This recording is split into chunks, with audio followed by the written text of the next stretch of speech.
আসসালামু আলাইকুম দাদুজান। আরে সামিউল, রাখতো সালাম। কি ব্যাপার দাদুজান, আপনি হাঁটুর উপর কাপড় তুলে বিড়ি টেনে চলেছেন? আরে সামিউল, তোর কোনো আদব জ্ঞান নেই? যেখানে সেখানে সালাম। শালা একটা ভিডিও কেটে দিবে না যে?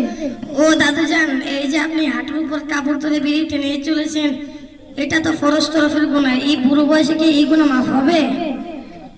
আরে সামিউল, রাখ তোর মশলা। শালা দেবো একটা চড় না, তখন বুঝতে পারবি। দাদুজান, আমি তো শরীয়তের কথা বলছি, আপনি তো রেগে যাচ্ছেন কেন? আরে সামিউল, বেশি শরীয়ত টরিয়ত করিস না। এই অল্প বয়সে বেশি পাকা ভালো না। বিড়িটা খেতে দে। দাদুজান, আপনি কি জানেন না, গত বছর নবীজির বাসায় হুজুররা বলেছিলেন, বাবারা আপনারা কেউ বিড়ি খাবেন না, মদ খাবেন না, গাঁজা খাবেন না।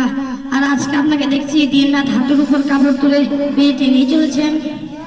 আরে সামিউল, গত বছর জাল জাল কথা তুই এখনো বলে বেড়াচ্ছিস? সব তো আমি খিচুড়ি খেয়েই শেষ করে ফেলেছি। হায় আল্লাহ, এই বুড়ো বয়সে এই কথা শুনে মনে হচ্ছে আপনি নামাজ কালাম কিছুই পড়েন না। আরে সামিউল, আমাদের গ্রামের গফুর মিয়া মারা গেল, তার জানাজার নামাজ পড়লো, এখন আবার কিসের নামাজ পড়লো? দাদুজান, আপনি জানাজা নামাজ পড়ে খুব গল্প দিচ্ছেন। আপনি জানেন 5 ওয়াক্ত নামাজ পড়া ফরজ। যে ব্যক্তি 1 ওয়াক্ত নামাজ ইচ্ছাকৃতভাবে কাজা করে তাকে 2,88,000 বছর জাহান্নামের আগুনে পড়তে হবে। আরে সামিউল, আমি তো কিছুই জানি না, তাহলে কি হবে? তাহলে চলুন সাইজুদ্দিন নাজি দারুল উলুম মাদ্রাসা হুজুরদের কাছ থেকে তওবা করে আসি। তওবা আবার কি? খেতে হয় নাকি মাখতে হয়? দাদুজান, তওবা হলো আপনি পূর্বে যা গুনাহ করেছেন তা থেকে ফিরে আসেন।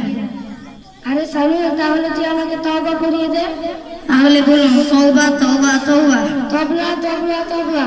দাদুজান, তবলা তবলা নয়, তওবা তওবা তওবা। তওবা তওবা তওবা। আস্তাগফিরুল্লাহ আস্তাগফিরুল্লাহ রাব্বি। রাব্বি।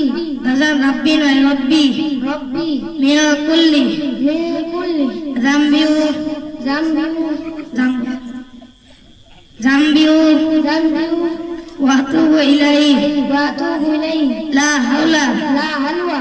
দাদুজান, লা হাওলা নয়, লা হাওলা লা হাওলা ওয়ালা কুওয়াতা। ওয়ালা কলকাতা। দাদুজান, কলকাতা নয়, ওয়ালা কুওয়াতা ওয়ালা কুওয়াতা ইল্লা বিল্লাহি ইল্লা বিল্লাহি আলিউল আযীম। আলিউদ দুআর। দাদুজান, আলিউদ দুআর নয়, আলিউল আযীম। আলিউল আযীম। আসসালামু আলাইকুম।